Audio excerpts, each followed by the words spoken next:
వెనక మట్టితో తయారు చేసినటువంటి వినాయకుని విగ్రహాలు ఉన్నాయండి. మట్టితో తయారు చేసినటువంటి గణపతినే మనమందరం కూడా పూజిద్దాం, పర్యావరణాన్ని పరిరక్షిద్దాము. మన చిన్నప్పుడు చాలామంది కూడా చెరువుల దగ్గరకు వెళ్ళి మట్టిని తీసుకొని వచ్చి వినాయకుడిని తయారు చేసి ఇంట్లో పెట్టి పూజ చేసేవాళ్ళు.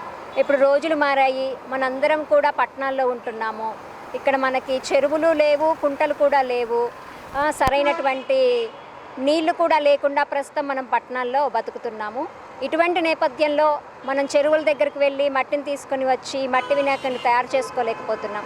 కాబట్టి ఇక్కడ మనకి మట్టి వినాయకుళ్ళు చాలా కూడా రెడీ చేసి అమ్ముతున్నారు. నా పక్కన మీరు చూస్తున్నారు, ఈ వినాయకుడు కూడా మట్టితో తయారు చేసినటువంటి వినాయకుడే.